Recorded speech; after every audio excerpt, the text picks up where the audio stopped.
It's 5, and we're live. Welcome to Lynn at 5. I'm sorry, live at 5. You know why, Manny? I'm confused, folks.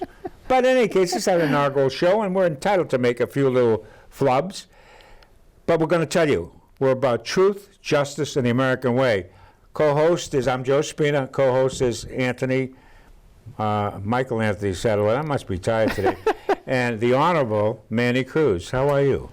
Good to be with you both. Nice to see you. I don't know if you will be after I'm back around here. So, let's begin with, you know what it is?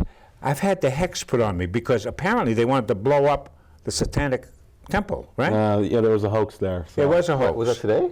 Yeah. There was a situation that required EMS response and state troopers to come down to Salem. Regrettably, someone decided to call in a bomb threat at the Satanic Temple. But Manny, yesterday at 49 Congress Street, there was also, what do they call it? Hazmat went there, or the state went there to find out because someone said that there was a dangerous situation, and that turned out to be non-toxic. So that's a good news. Let's go right down the list. Wind terminal coming this summer, is that correct? So we're going to start the process of breaking ground on this exciting project related to offshore wind. So to be specific, it's a marshalling yard where they'll be building the blades that will go to turbines, but it won't be the turbines that you would see off the Cape.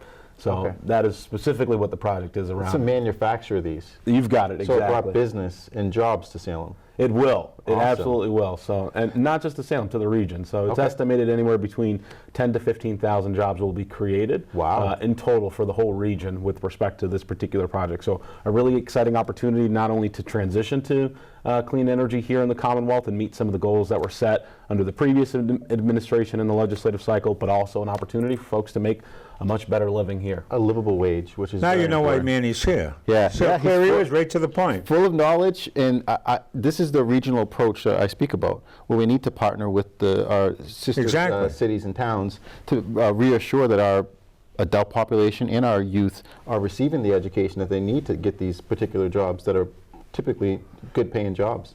Yeah, it's a Manny, great both you fellows work school committee. You're still on the school committee, and you were on the school committee. Yeah, I spent 4 years on the So Lund both school. of you have a love of education. Yes.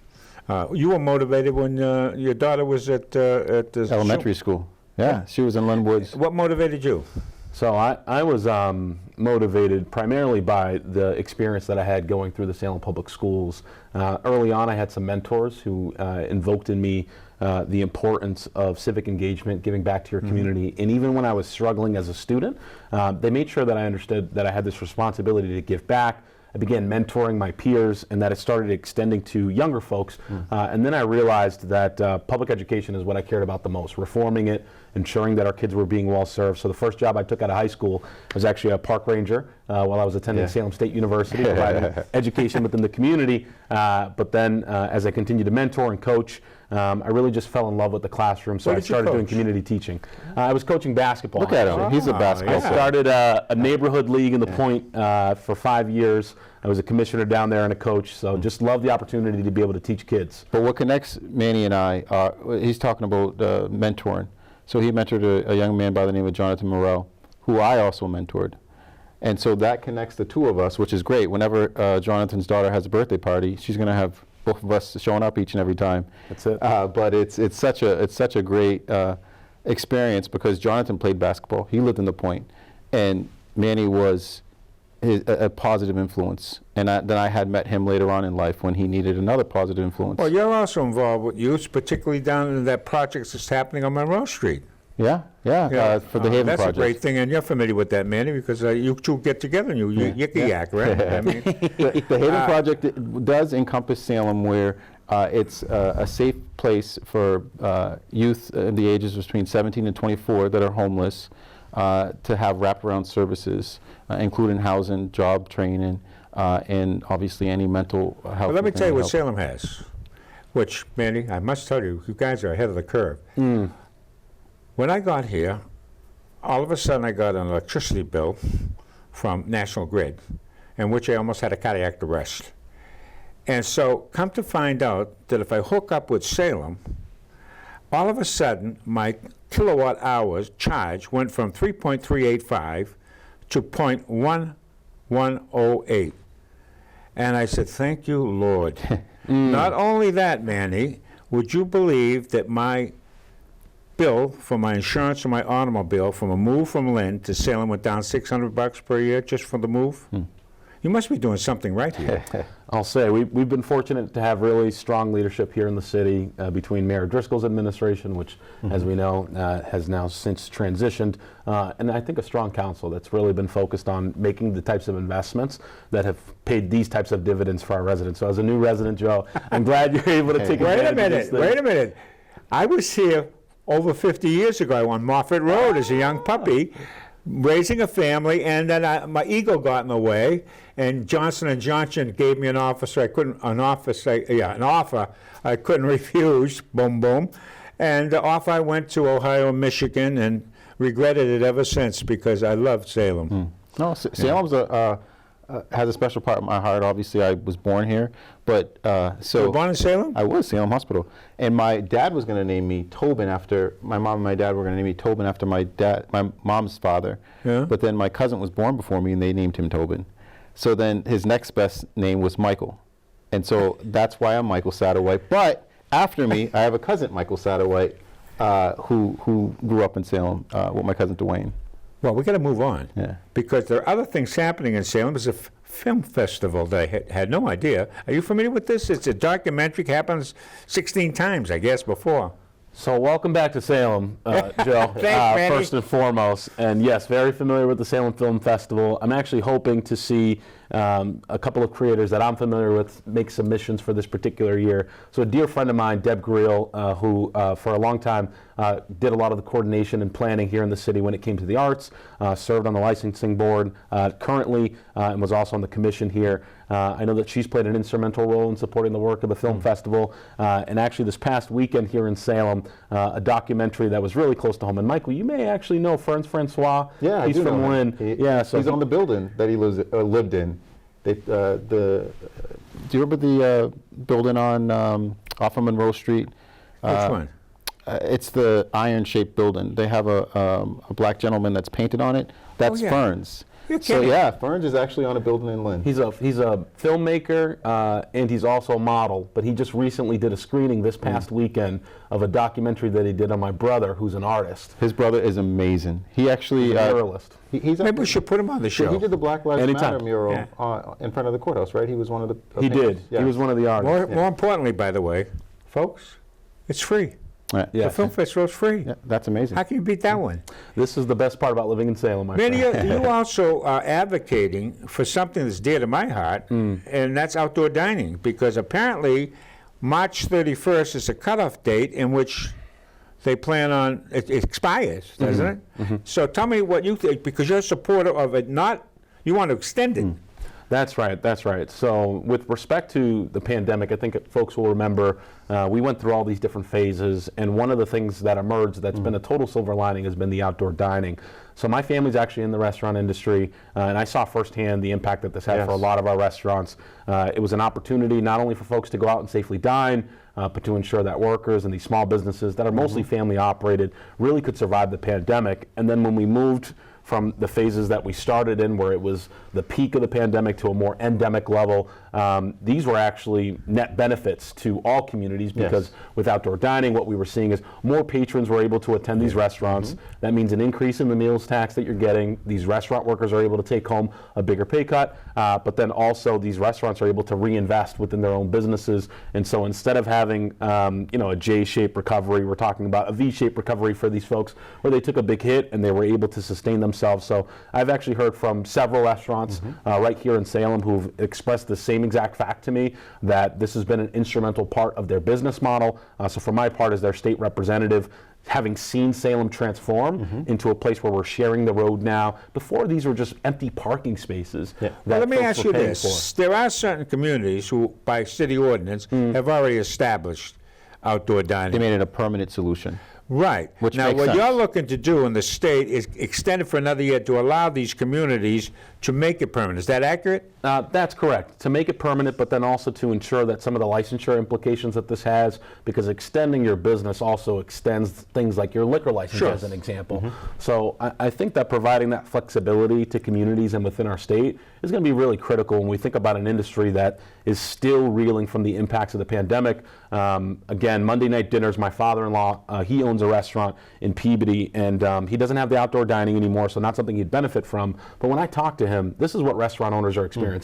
Inflation. The same inflation that we're all feeling at the grocery store, they're feeling from their vendors as well. So they're either having to do one of two things. They have to either put their prices up, or if they have to find a way to bring in more customers. Yeah. So, and the only way to really achieve that would be to sustain and maintain the model that you currently have, which is to have outdoor dining for patrons. You can have more people consume in volume food and drink, and you can attend to more tables, etc. I got you. To both of you, one of the other issues before the state, before the legislature, is to make COVID-19 Memorial Day a Memorial Day. How do you feel about that? Yeah, that's an interesting question. So There's something said about that, you know, where they're thinking about saying, okay, Making it a state holiday to remember yeah, those to make that it like passed a away. holiday, the COVID-19 Memorial Day holiday, yeah. And it's new, and it's, you know, it has some merit if you think about it, because a lot of people died. Well, I'm thinking of the former pandemics that we've had in our country, and whether we've done that or not. I think that it's so new. Obviously, I'm not discounting the lives that were lost. That's Of you know, course. that's something that definitely is remembered by these families. A lot of them that I represented as a lawyer. Some people that were healthy and didn't make it. Yeah. So it's the first I've heard about it. first Well, I've heard that's about what we're here for. By the way, folks, you're going to hear a lot of stuff first here on this show, and I'm not going to say it the wrong way. This is live at 5. You got that, Michael? I do. Thank you, Joe. Just remember that. Manny, there's a couple of strange, I shouldn't say strange, but interesting things. One is there's a shortage of nursing beds. I didn't realize this in the Commonwealth of Massachusetts. And I don't know what the state can do about it, but it's something to be thought about, isn't it? Well, Your wife is in the business. Yeah, so I know that it's not just in Massachusetts. No, it's countrywide, and that's why travel nurses are doing very well, because they're needed throughout the country. But in my opinion, what has happened is the consolidation of a lot of these hospitals have. To save money, they've closed down other ones. We know that happened with Lynn Union Hospital and coming over to Salem. Are they done with the addition? Do you know? So I'm not sure if they've completed the addition, but to add to Michael's point with respect to what we're seeing in the workforce-related issue, so clearly the pandemic had its impact on the profession altogether. And I think now the conversation is, well, what about the sustainability of the profession long term? You had a lot of people that decided they don't want to do this anymore because the balance was off, it didn't feel safe. And then you had all the issues that existed before around the safety of medical professionals. So there's actually a couple of bills that are kicking around the legislature right now that deal with things like safe staffing ratios, that deal with investments in some of our community hospitals and some of our state-run hospitals to ensure that we're actually creating working conditions that feel viable for some of the folks that are in the trenches doing the work. And I do get concerned when I hear from nurses. You know, I've had the mass nurses reach out to me to talk to me about their safety, the safety of their members, and that's been a huge reason why we've seen a lot of folks decide, I don't want to be in the profession anymore, because they're dealing with these two concurrent issues of not only do they have to provide health care, but we have a mental health crisis in this country, and we haven't done our part to really address that as well as we could be. You just got assignments, didn't you? I mean, you're a freshman rep, right? That's right. And what assignments? What do you want? So I'm incredibly grateful to Speaker Mariano for entrusting me to serve on the following 4 committees. I'll be serving on the Joint Committee on Transportation with our dear friend Senator Crichton, who's the chair on the Senate side, and Rep. Capano was on it as well, right? He is, and Bill Strauss on the House side will chair. So I'll be serving there. I'll be serving on the Racial Equity and Inclusion and Civil Rights Committee. I'll also be serving on emergency preparedness. It used to be emergency preparedness and COVID management, but they took the COVID part out, and so we're going to start moving from a state that reacts to emergencies, disasters, to a state that's actually being forward-thinking about them. Proactive. And it's chaired by Bill Driscoll, who used to work for FEMA and was always in disaster response. So the thing that I would have folks thinking about when they see that committee, we've had a couple of major disasters that have occurred in the Commonwealth over the last 4 years. The one that we can all name is the pandemic, but the other was the Merrimack Valley gas leaks as an example. Oh, in So- Lawrence, yeah. Exactly. Oh, So having Ohio's that, got one right now. yeah, and Well, so that's the derailed train he's and the talking about. derailed train in Ohio, yeah, absolutely. So I think having that level of preparation in our Commonwealth as we think about our approach as a state, certainly going to be incredibly valuable. And then the last committee is one that I'm also very interested in, and it serves my constituencies right here in Salem, which is the Cannabis Committee as well. So, there is where we're tackling some of the issues with respect to the commission, licensure issues. I don't know how familiar you both are with what was passed, what was changed, what's been tweaked, how it's been implemented, but there's still some issues with respect to licensure, some of the challenges that folks are facing, and then the feds still haven't made up their mind with respect to how they want to get involved in the space. They came close. You know she's excited about this stuff? Yeah, that's I mean, why he was seriously, elected. But isn't that refreshing? It is. You have someone that's passionate about the people he represents. How can anyone not be happy about having Manny as their rep? That's it goes without saying. I have him as a rep You now. do. You do. don't. Yeah, but I can still call him. What's interesting is both you guys, I met somebody who impressed me, by the way, and I'm from the other side of the political persuasion, as you well know, but the newly elected district attorney, you were an aide for him, were you not? Paul Tucker. And you worked very hard in the city of Lynn to get him elected. Yeah, Paul coached my cousin Michael Satterwhite here in Salem, and he was a good mentor to him. And when I sat down and spoke to Paul about my life and what's important to me, drugs, dealing with our drug addiction issue, mental health issues, all that stuff, he listened to, and we had great conversations. So you must, by the way, you replaced him, did you not? I did. So Representative Tucker at the time was my boss for a period of time. And before that, the Tucker family has a special place in my heart. His son Danny actually mentored my older brother Miguel. Okay. And Paul, as both a captain, as a chief, as a detective, he was always so engaged in the community. So I would often see him out, whether it was when I was a Boys and Girls Club kid. And he was someone that always embraced me as a leader when I was just a youth. And then when the opportunity came to be able to hire me in his office, he jumped right at it. And he always viewed me as an equal partner, and I knew that I could always come to Paul for advice. And the day that he called me to let me know that he wasn't running, it was, I think, when I thought about our conversation, I knew that I had to take on that leadership mantle, put my name on the ballot, and try to follow in his footsteps. So when you talk about the joy in public service, every time I see our district attorney, you can tell that he's really passionate about the work that he does, that he cares deeply. He has this amazing level of preparation. No greater example than his inauguration, where so he had all of his district attorneys and all the staff reapply for their positions and submit these cover letters. And in their cover letters, the reason why he had them do this is he was going to read every single one, and he wanted to know why they wanted to be there, what they wanted to keep. It was a great. And We're gonna during have the to put him speech, on the show, he aren't we? highlighted them. Yeah. Oh, you we're have gonna to put him on the show. He's incredible. So one more thing before we get to the mayoral, because that's Okay. the big thing, the special election, right? Yeah. Absolutely. Now, this is an aside, but all of a sudden, I notice both of you have wonderful teeth, and somehow or another, one of these major companies has taken fluoride out of the water supply for some reason for a number of months.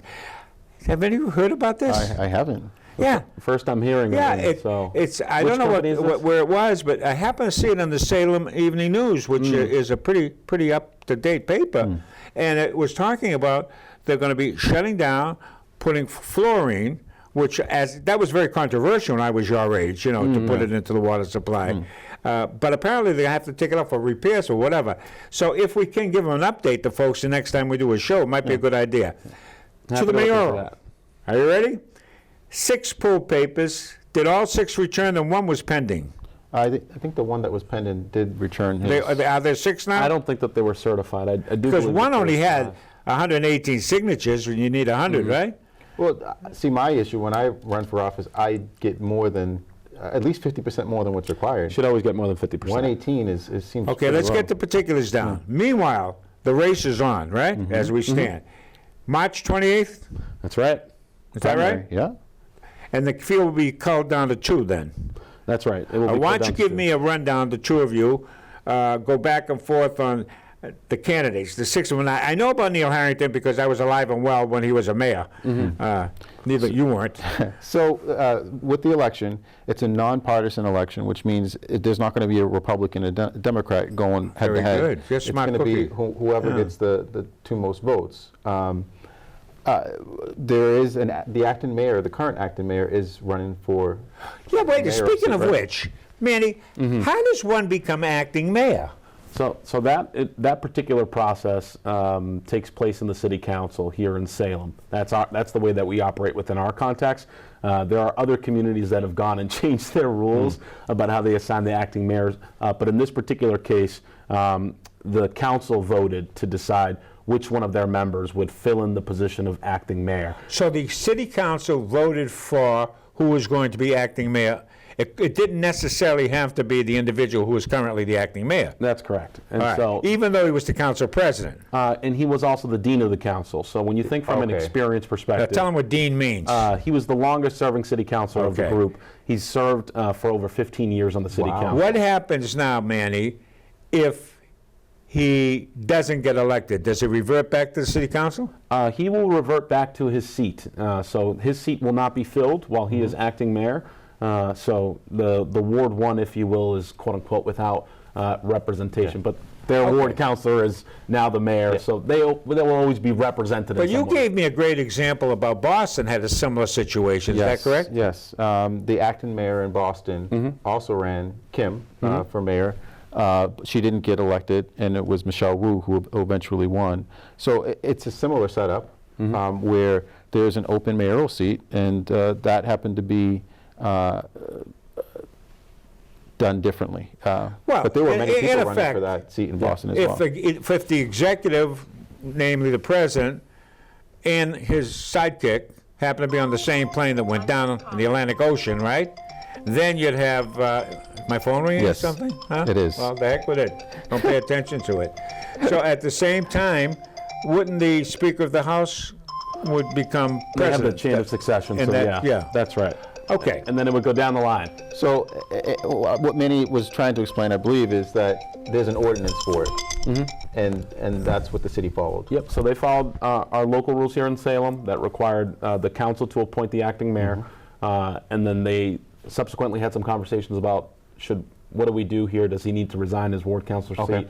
Who they are the worked 6 with- candidates, Manny? So the 6 candidates, and I'll need to double check on one Yeah, of them. I mean- So the current acting mayor, Bob McCarthy, again, I think I'd already described Right. him to you. He's the Ward 1 city councilor for a very long time. He owns a construction business. His kids went to the Salem Public Schools. His wife, Kathy, is the Parks and she's a manager at the Community Life Center. And so he's been in Salem for a very long time, I think for now over 25, 30 years, and he lives down at the Willows, and he's currently serving as our acting mayor. Neil Harrington, who previously had served as mayor of Salem, was previously the town manager for Salisbury, and so he's thrown his hat in the race. Mayor Driscoll's former chief of staff, Dominic Pangalo, a Salem Public Schools parent, he recently resigned from his position as chief of staff, was there for the transition for a period of time, and he has thrown his hat in the ring. And then we have a former candidate for mayor is actually in the race as well, who ran in the last cycle, and that is former Ward 7 City Councilor Steve Dibble. And again, I think he's raised several children in the Salem Public Schools. One of them was actually my classmates, Ben, and so yeah, he used to represent Ward 7, then he ran in the last mayoral election. And then we have Stacia Kraft, who has also run for public office previously. She ran for council at large, but then also for Ward 2 over the last 3 election cycles. And I would describe her as a community activist, and if you talk to her, that's exactly what she'd say she is. She's a person that likes to try to get things done, and she had a couple of kids that also went through the Salem Public Schools. And then the last candidate, his name is Skip. I only met him briefly at an event, but I didn't really have too much time to get to know him, so I don't know too much about Skip. So No, my I'm glad apologies. for the rundown because I'm new to Salem again, and I have to make a decision myself. And all I've seen so far is I've seen Dibble signs. Yes. I've seen Harrington signs, which are awfully big. And I finally saw my first Pagalo signs. Pagalo. I can't even pronounce Italian names. I'm Italian. How do you like that one? So, you know, it'll be interesting. And by the way, we're not that far away because, once again, if all of you would understand that it is on what? March 28th? That's the primary, right? That's correct, yeah. But let's talk about the debate or forum that's coming up. Yeah, there is a forum coming up a week from today, and you mentioned it. It's Yeah, at Salem State University. Yeah. And it's not, you can't just walk in if you plan on attending. You have to go on the Salem State University's website, search mail election, or call a phone number that I believe Joe has. we're going to put it up, by the way. Go ahead. So registration is required. So it's on Tuesday, February 28th at 7 p.m. at the Sophia Gordon Art Center. Salem Access will air this forum, which is very important. So, you know, you have a multitude of candidates out there. You see signs. You need to see the substance behind the candidate, because this next mayor can be the mayor for a long time. Kim Driscoll was a mayor for 16 years. 16 years. And Salem is a city that needs stability, especially with millions of people coming in and out of the city every year. I have a client that owns a pizza shop at the mall, and it's the amount of people that come through from, I'd say, July through at least the end of October, November, is substantial. And that's why you're able to have these free events in the city. And you know, you see the difference. They have a police force that's adequately staffed because of the population that comes through here, which means the insurance company sees that, and your insurance is cheaper. Everything happens for a reason. You have a strong city council, strong school committee, strong mayor. Those are all good things for the city. And so it's important to know the candidates for Mayor of Salem. Well, here's the thing. We don't have much time between now and the primary. And we would like to invite anybody who would like to come on live at 5. Notice I've gotten it right that time, right? At live at 5 to come on if they'd like, Manny, and state their case. And that's the way it's supposed to be. You went out there. I mean, I didn't see too many of your signs out there. I saw your competitor. I mean, I thought it was overwhelming. And I said, I mentioned it to you, didn't I? Yeah, the I said, who is signs, this guy, Manny Cruz? Remember? Yeah, we had 400 signs out, but I think the most important thing that I like to remind folks is that signs don't vote. That's 100%. I say that often. By the way, that happens to be awfully true. The science is pretty clear on this. So the most important thing that you can do is voter contact, knocking on the doors. So in my campaign, we knocked on 20,000 doors all throughout the city. I knocked most of the wards twice and had an opportunity to engage with folks in their homes and talk to them about the issues. And I think that that's the most important staple of any legitimate campaign that you would run within a city. So, of course, we have this upcoming debate, and debates are an important way for residents to be able to discern the level of preparation of a candidate. But this particular role in our city is pretty important. I mean, you're filling out the rest of the term for mayor, and then you're probably going to end up running for re-election. And what I'll say is, you know, the mayor of our city is like the chief executive officer for our small business community. They have to work with our partners, federal, state, and local. And then additionally, they serve as the chair of the school committee as well. And they do that as a co-equal member to everybody that sits on there. But you're also a first in a lot of different ways, are you not? Aren't you the youngest and the first Dominican? Afro-Latino? Yeah? I am the first. So what is the rundown of all of these things that you knocked down, all these barriers, all these glass ceilings? I'm the first Afro-Latino to ever serve as the vice chair of the Salem School Committee, as state representative, and I don't know if I'm the youngest state representative, so I'll have to double check the history there. Right. I want to make sure that I get that right before I start to state that out. A wise man. Yes, absolutely. And I think to that end, you know, the point that I'll just make about this mayoral race is that it's critical to Salem's future. We have a mix of different experiences that are in the race, you know, folks that have been in public service, people that have private sector experience, we have advocates. But I like the number. I like the number of people who are running. Well, that's just my issue for a forum. It's going to be very difficult to have 6 people on the stage and to actually fall, you know. When you go there, be prepared to hear a lot of different voices, short answers, because they're not going to have 3 or 4 hours. So once it dwindles down, you'll be able to focus more on the, I believe, you mean to 2? Yes. That's right. And I think the most important thing is there's going to be an opportunity for folks that are in the audience to ask questions. Awesome. Make sure that the questions that you ask bring out the substance of who those candidates are. And one of the things that I'll give to the candidates right now, would be do your homework, don't make anything up, and show people that you're ready for the job that day. You know, Manny, I've really enjoyed meeting him. I never knew who he was before. Now I know why he got elected, by the way. Oh, he's a great guy. Well, you were telling me about him. Oh, yeah. I like this regional approach. I like the fact that you and I forgot his name already, Michael Anthony Satterwhite. You know what's fascinating? I had his mother-in-law as a student. Would you believe that one? So when I look in the mirror, I wonder why I have these senior moments. You know, that's it. But it's really nice to see the new. I call him the future. Manny, I would say the same about you. You're the future. And I'm optimistic that this country is going in the right direction, contrary to all of the negativity that I have to listen to all day long. It's a bunch of noise.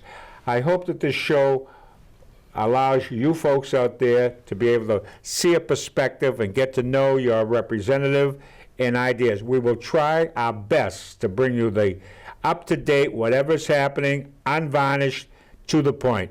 Manny, I'll be seeing you next week along with at Live at 5. Is that the name of the show? Is it 5 at Live? Or? If I receive an invitation. Yeah. This is it, right? Yeah, Live at 5.